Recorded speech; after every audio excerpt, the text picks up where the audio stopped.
The SETA A1, one of the understated cases shown off at CES this year, mostly down to its elegant front panel, but let's get some home truths out of the way. This one was sent over by SilverStone and it costs anything from £100, dollars, euros, what have you, upwards, and this better be good. So let's get into this. With slightly more premium cardboard than basic cases, and with that some closed-cell foam, it's good to see the money's being spent to protect the asset. This sticker is possibly one of the most fragile stickers I've ever seen on something this expensive. I think we might need to break out the sticky stuff remover. Top I/O wise, we've got the usual dual USB 3.0 ports, power and reset buttons, and drive LED, but we've also got a combined mic and headphone jack, a little unusual, and a more premium Type-C port. Up top, there's room for up to a 240mm radiator with fans or a couple of 140mm fans. There's a standard rear setup with the addition of a vertical GPU mount with an extremely cleanly attached and supported tempered glass side panel with a secret mounting mechanism. We have seen this kind of linear hook before in cases of many prices, but not on many tempered glass panels, but whatever panel it's on, it's by far the best option. The base has a huge dual access filter, which is primarily for the power supply unit at the back, but it also could serve as an exhaust overflow or intake depending on positive or negative pressure setups, and the rubber pads of the feet can be shifted to expose the screw holding the feet in place. Back to that front panel, after a swift tug it's off, and we're either dealing with a very small case or those are some really big fans. Turns out it's the latter option, 200mm, 800 RPM, but only 3-pin fans. But either way, it should be nice and quiet. Unfortunately, SilverStone performed the cardinal sin of tethering the front panel to the case with wires. Luckily, they're side-fixed rather than top-fixed though, so it creates a hinge-style effect. The front panel itself has a few notable details. There's a large internal filter that's a good 100mm shorter and 50mm thinner than the fans it's meant to serve. It's held in place with notches to one side and these rather small tabs to the other. They work, but it's not a very premium solution. Neither is the hot glue to the top left. The aluminium panel can be detached after removing a few screws. Later, this will be instrumental in understanding how large, low static pressure front fans may struggle to pull air through the smaller filtered opening available. There's not a huge amount of space between the blades and the filter, and with that, the filter and the front panel. At best, we've got 54 centimeters squared of intake area through the top and bottom combined of the front panel to feed 628 centimeters squared of fan area. Just to give you an idea. To support the large case, we've got some large 60cm fan wires, all 3-pin fans again. Not so bad for the larger, quieter front fans, but the smaller fans can get noisy when they go out of control. The back end of the front I/O is very mediocre for such an expensive case, but at least we've got some black connectors, and the leftmost being a Type-E connector for a Type-C port. Onto drives, there's a good array of storage options available. These multi-compatible drive cages are something I've not encountered before. You can use one for up to a 1 3.5-inch drive and 2 2.5-inch drives, or both stacked for 2 3.5-inch drives and 2 2.5-inch drives. Depending on its positions in the case, you can get up to 210mm of power supply unit space, which realistically means 180mm long power supply unit max. Parts box wise, we've got all the screws you might want, but no extra screws for fans, which you should get with extra fans that you buy on top. We've also got an ARGB control box and a pile of tweezers. Not those tweezers. But did I mention the front panel has ARGB? I don't know about you, but for such an elegant looking case, especially that front panel, I'm not really digging all this ARGB. I think it calls for a more simple backlight. As with a few ARGB control boxes I've seen, the reset button links up to the control box so you can flick through all the colors and modes available without having to open the case. You can hook up to 4 ARGB devices to it, and it's magnetic. What more could you want out of an ARGB control box?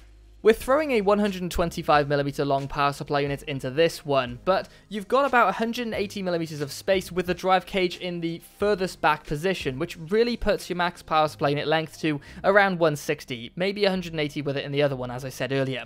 We've got a different test system than the usual going on for this video for a very specific reason. We'll get into that later. Just something new we're trying out. Main specs, we've got a 4670K at 1.36 volts and 4.3 GHz with an Arctic PIC Freezer 34 cooler, 16 gigabytes of 2133 MHz DDR3 Kingston HyperX Beast, and a GTX 770 Gamewood Phantom, all mounted to a Z86 Asus Maximus Hero 6 board. Installing all of this was a simple process. Since it's so big, there aren't any major restrictions. Even typical pinch points like the top of the motherboard to the top of the case isn't really a problem due to the upper radiator compatibility. So with the system in place and all the cables managed, it's time for some testing. First up, we'll give some games a go, nothing too taxing. We're running the Destiny Skybox for 10 minutes to see where we stand on thermals and performance. The system is being tested both inside and outside of the case to represent the performance difference the restriction of the case provides. The difference standing at roughly 6 degrees hotter on the GPU and 4 degrees hotter on the CPU in this case, none of which caused a drop in GPU clock speed. Moving on to the Division 2, here we ran the in-game benchmark back-to-back 3 times at 1080p on the high preset. It's a small benchmark, so the differences are lesser. Only a couple of degrees difference for the GPU and a few for the CPU. No clock speed differences for the GPU here either. But now we can bring out the big guns, Priority 5 and Firmark, putting our system at full load for 10 minutes. With the front panel in various states to understand the limitations of the design, having the front panel completely open is similar to the test system, which makes sense. CPU temp wise, it would appear the filter isn't adding a lot of restriction to cooling since its performance is very close to the stock performance, but the aluminium front panel seems to be causing quite a lot of resistance judging by the sheer change in performance when it's removed, virtually the same as not having a front panel at all, or a case for that matter. GPU temp wise, it's a little different. There's not a huge difference when removing the aluminium plates, but still a noticeable difference when removing the panel entirely. Since the graphics card relies on the case fans to remove the surrounding hot air, perhaps those front intake fans are doing quite a lot to drive the air out of the case by themselves. Maybe the larger CPU performance differences we were seeing were down to the assistance from the CPU cooler's fans. And finally, clock speeds. Not a huge difference to see here either way. It's a big case, and contrary to the saying, it turns out the bigger they are, the harder it is for them to fall. Something like that. So we're just about to pop into about a 15-minute chit-chat between myself and Daniel. I'll explain the whole logistics of that afterwards and the different format of this video right at the end of the video. But this part of the video is pretty much only for people who are on the edge about this case and they want that little bit more sort of perspective on the case and opinions and stuff. For those of you who have made a solid decision whether you want to get it or not, this isn't going to sway you away or towards that. It's just going to be more clarification on a lot of the different parts of this case, which are either confusing, a little bit unclear, and that sort of stuff. So I hope you enjoy it. It's not super high quality, not super high resolution kind of stuff, and we do have to sort out audio for potential future parts of the video like this. I did try to cut it down as much as I could, but again, there are too many salient points that I wanted to remain for those of you who are on the edge. So I hope you enjoy it, and I'll catch you in a second. So there's probably a few questions you're asking, such as, why is the background completely different? Why are my hands different? That sort of stuff. And it's because it's not my background and they're not my hands. The main body of this video has been done by Daniel, otherwise known as The Sickness. You may have seen him in the comments on Discord. He chats to me an awful lot on Facebook with ideas and stuff for the channel. So say hello, Daniel. Hey guys. Hey Alex. We're going to go into the good, the bad, and the ugly, I guess, about the case, and then at the end we'll do a bit more of an explanation as what's going on, why Daniel's doing this kind of stuff for the channel, and that kind of thing. So first point, I just want to, before we get into the niggling bits, the nitpicky kind of stuff, which people kind of despise, or some people despise on the channel, it's good performance, but you did touch on a good point there, Daniel, and that was you were doing some folding at home on this, since obviously the whole situation right now, you were doing some folding at home. What was the situation with that? Well, in the basic testing, you guys saw the numbers. Looked fine. Gaming and stuff is fine. Folding at home, CPU and GPU get completely hammered. Yeah. And it's a Z87 board with like 120 watts on CPU power coming out. This GTX 770, I have no idea how much that is. Yeah. But it has its wattage, it's old. And I got to the situation where it was just overheating and shutting off. So folding at home, I had to take the side panel off. It was just too much both. So you took the side panel off. Did you? You didn't take the front panel off, probably because it was easier to take the side panel off, I guess. Yeah, at that moment, yeah. So do you reckon that's something down to? Because what was the result on the front panel? It was getting rid of the. Was it the filter that was the main problem, or was it the front panel? What was the issue? The main bottleneck? No, the between taking the filter out, running it like this basically, without the front panel was the best. There wasn't much of a difference between like having the filter in or taking the front panel completely off. So maybe that front panel then is perhaps that's a bottleneck that's really stopping these fans from doing their best work. There's about a third of the space of those fans is completely blocked off, and that's partly to do with the front panel design and its elegant sweeping look and those ARGB strips there. So do you think there's a case for redesigning that front panel a little bit in order to maybe shift the strips around a bit and that sweeping panel to maybe utilize more space for the intake of those fans? Well, if you want to kind of leave that sweeping look, yeah, you're kind of already cutting off like this much here. Yeah. What they could do is maybe open up some area around here, like these triangles a little bit, or redesign the whole middle section of the filter part. Yeah. But like this being punched in doesn't do much because there's no air coming in on these areas. So with the design it has, you don't really have much options. Yeah. Like, but looking at this, I guess the only thing they could have done differently is like go with 140 mils instead of 200. Yeah, maybe true. Because it would like basically perfectly fit in here. Yeah, is there a huge benefit to throwing in a couple of 200mm fans than throwing in a couple of 140s? I apart from acoustics, maybe so, because obviously you're working with much slower fans. But apart from that, maybe not. Maybe 140s are quite quiet. I mean, I've worked with, say, the Mastercase Pro 3 that had a 140mm fan in the rear, and that thing was very quiet, and it was a very cheap fan as well. So, yeah, maybe 120s or maybe 200mm wasn't perhaps the best solution, considering the rest of the case. Yeah, considering the front panel design, maybe. Let's move on to the back of the motherboard tray. Flip the thing around for us. You had an issue with the front I/O or the top I/O cables and their routing, which was causing a problem with the side panel, right? Yeah, the issue was I didn't want the cables to run past a visible area from the front. So yeah.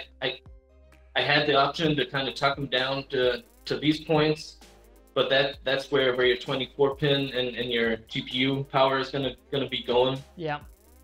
So the only other option was to kind of tuck it farther forward, and there's only like one little hole here, and I kind of used a different little hole with a tiny zip tie to get those bunched up in there. Yeah. But there's that so far forward, and the front panel kind of grips into the front here. It's a nice function of side panel closing. Yeah. But like if you put cables up there, you're kind of messing with it, and you have to kind of catch it without damaging any cables. But yeah, I didn't want to have it visible. Yeah. So I think that comes really quickly and really easily onto the point that I think is the most defining point of why you perhaps wouldn't want to get this case, is the cost versus some of the quality features that you'd expect of a case at this price. So these cables had to be tucked so far forward in order to make it visually appealing, because there isn't any mechanism to stop you seeing through those grommets, or through those holes, sorry, right through to the back of the cable management area, such as some rubber grommets, which you typically see on any case above £60, I'd say, whereas this thing will cost you maybe €130, £110, 130 odd dollars kind of thing. You'd expect to see that kind of feature. Yeah, I guess it would be a nice feature to have grommets on there, just from an aesthetic standpoint. And yeah, it's trying to be an aesthetic case. Like, yeah, look at the front panel with its aluminum and its glass on the other side, and ARGB. It would have been nice to at least like add these three. I don't know if you really need a fancy channeling system, like something you could put into these dimples here or something, because they're completely unused. Maybe they had something planned, some kind of cable management channel system. Other cases have it, but I guess the cost of the case is like a good part, probably the front panel. It's really thick aluminum. You have to do the tooling. You have to get it bent. You have to do the different facial. No, there are a lot of processes that have gone into there, because you've got to either extrude it or form it somehow. You've got to do all of the brushing and the finishing of that, and you also have to cut those fillets in, essentially. So there's a lot of processes that have gone into that one panel just to make it work. And like you said before, you have to fix it somehow. So you've got to have some mounting capability to either accept screws or have some cleats on them or something in order to fix it to your case. So maybe a lot of the money that was spent on that, there wasn't anything left over to even... I'm very certain that SilverStone have got cases which have grommets in them already, and for you to just cut similar holes in and reuse grommets from another factory process. Yeah, but I guess it's just like easy cost saving. They already spent the money on the tooling of the front. You have really thick glass. Yeah, like you have 4 millimeters of glass. Yeah, like my Evolve over there has 3.2. It doesn't sound much, but it is. Like when you have it like head to head, it's noticeable. I mean, yeah, it's like nearly a 25% difference between the two of them, you know. But here's the thing that I'm thinking, based on what we've been discussing now, and it's just a new thought that occurred to me. Maybe that this case would have been better off, or this kind of style of case would have been better off designed as a micro ATX case, or maybe even something smaller, so that you can reduce the amount of material you're using, charge something around that price, but also maybe put a little bit of that money saving from the material costs back into putting some grommets in, and maybe reducing costs in a lot of areas by reducing the size of it, and then you can experiment with this stuff. Because I think making it this big, it's caused problems of quality in lots of areas. Quickly moving on to the back of that front panel with the ARGB strips, they're hot glued in place, and I don't think at this cost hot gluing is really acceptable. I mean, at least a screw of some kind or a good clip that's been designed into the system would be more appropriate. Yeah, plus like tethering the front. Oh, that's heresy as far as I'm concerned. Took it off, I was like, nah, come on. Yeah. Like, it's 2020. There's enough people doing like push pin style connectors on there. I mean, so even the MB311L from Cooler Master I just did a video on, the I/O is mounted separate of the front panel to the chassis. So when you remove the front panel, the I/O is left behind. So you haven't got that stuff. I mean, that's the sad part about it, because like your I/O is up here. Yeah. It has nothing to do with the front. Yeah. It's dangling through here, but it's like the 8 RGB cable. Yeah. It's just kind of left over there.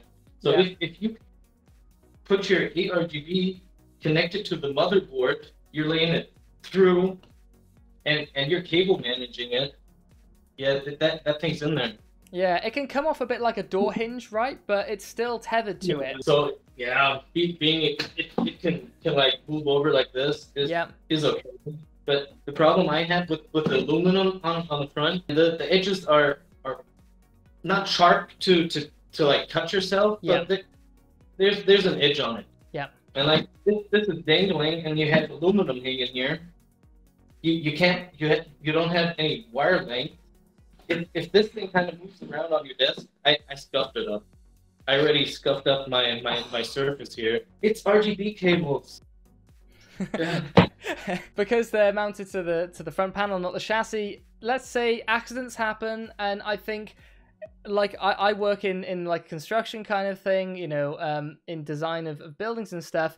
You try and design accidents out. You don't design things that accidents can happen. So with that aluminium panel attached to that front panel, there's a fair amount of weight to it, I can imagine. If those very small cables being tethered to it, if the front panel accidentally slipped off your desk for some reason, you could probably pull on those cables and it might might damage something, you know, and that would be a shame. That's kind of how the nicks got into into my surface, because I tried to lean it on the side. Yeah. But like the weight is on the outside here. Yeah.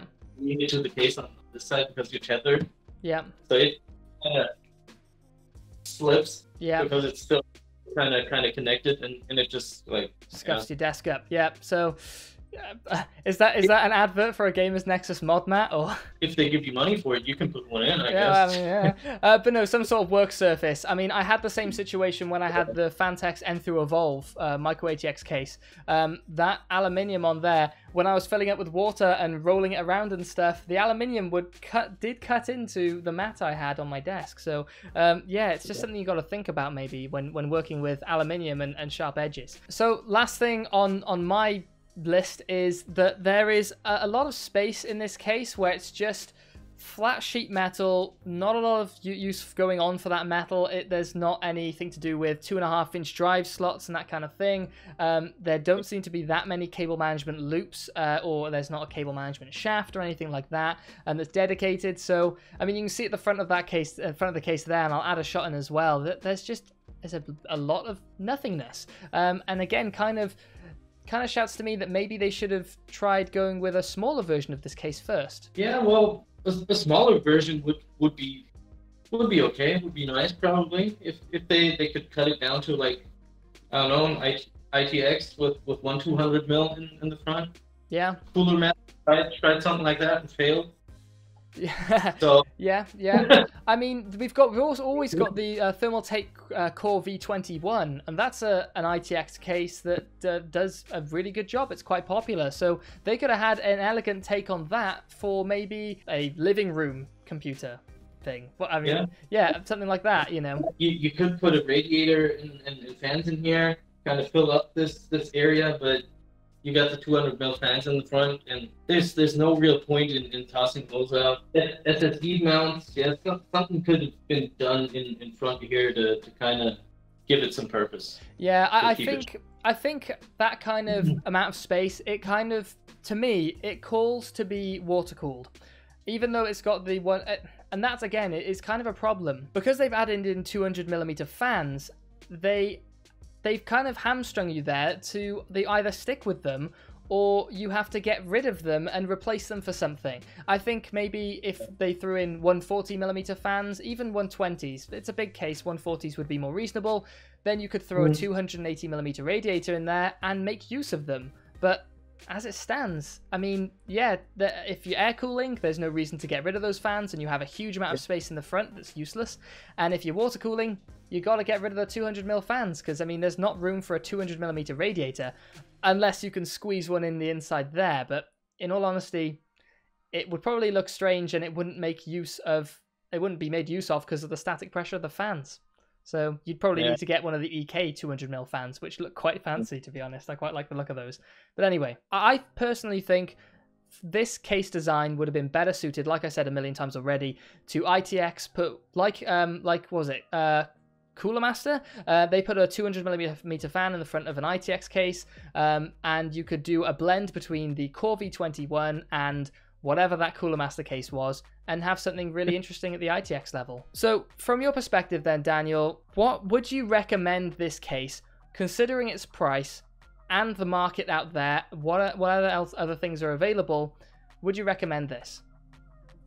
Well, that's actually a tough one because if you're looking at the design, there's like you said, there's no other case out there that looks quite like it, has this type of front panel. Yeah. So if you like the design, you're kind of stuck. For the price to performance, I'd like to see it a bit cheaper. So basically, it's kind of the elements that they've put in that cost a lot that bring it up to that price have shifted it so high in the expense that the price to performance just gets lost, and it's hard to recommend over something else. You know, would you recommend this over the O11 Dynamic? Would you recommend this over the Neo Cube? Would you? I mean, it's a tough one to say. The build quality just isn't there, I don't think. Yeah, you're not like in a price to performance category. This is like a price to design category. Yeah, it's in a different category. Yeah.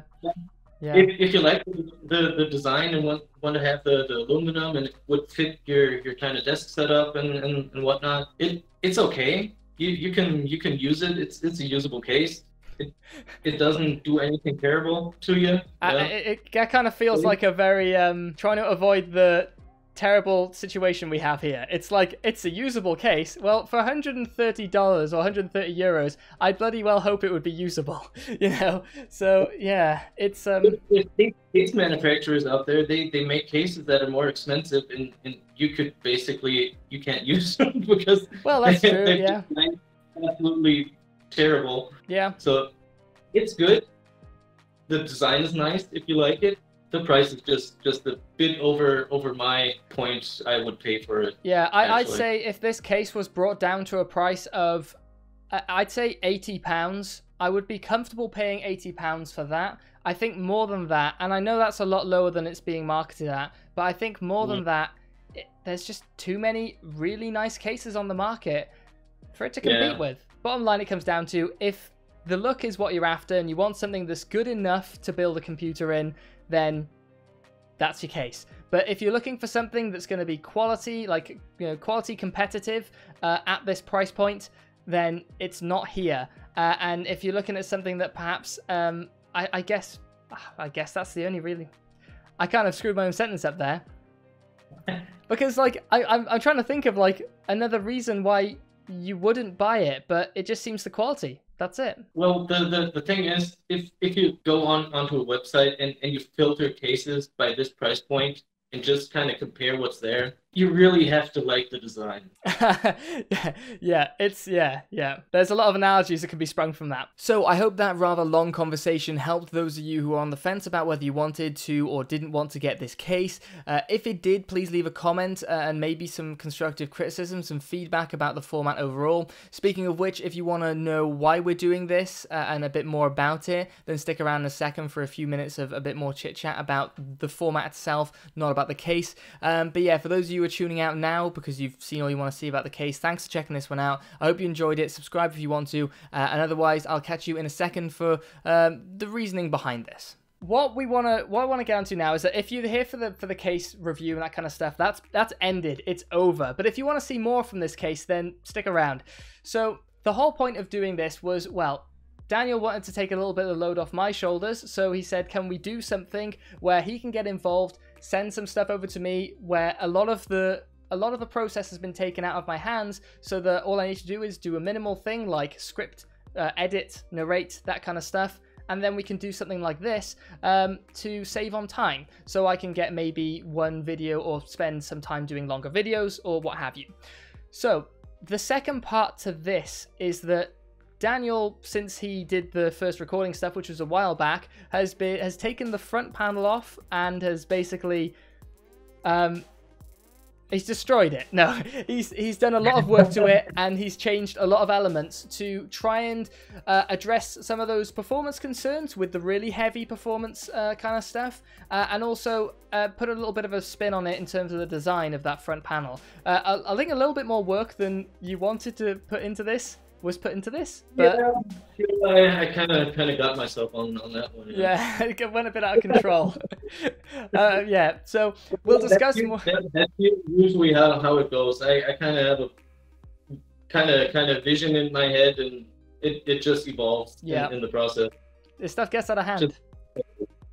Yeah, sometimes too. Yeah. So in the second part of this video, we're going to be basically giving a little bit of a sort of a walkthrough of an idea that Daniel had for this case, such as changing the front panel to maybe perform a little bit better, addressing the cable management exposure kind of situation that that he was struggling with that side panel, and then bringing some more of, well, to a certain degree, I don't think it's much of a spoiler to say, bringing some of the SilverStone theme into it in a different way. But I think we'll leave it at that to not spoil too much on that one. But anyway, that's pretty much it. Thanks so much for watching. Thanks a huge amount to Daniel for taking such a load off my back so I can actually get on with making videos for you guys.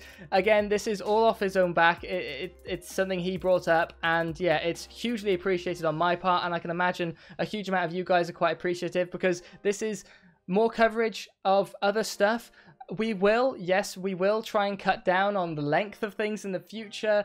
It's a tradition for the channel, and we couldn't get rid of it for the first episode, I think. So we will cut this down in the future, but anyway, again, huge thank you to you, Daniel. And let's not forget a huge thank you to SilverStone, who took a gamble on this one with sending us a case, or sending a case over to Daniel to do the review and us to do it in a different format. Now, obviously, this review wasn't glowingly positive, but we are doing this in a really strong attempt to try and help develop these ideas and designs into something that is maybe a little cheaper and in a maybe a different angle, so that it makes it a little bit more affordable, more attractive to more people. But of course, if you have any ideas that you want to add to everything, please put them down in the comments.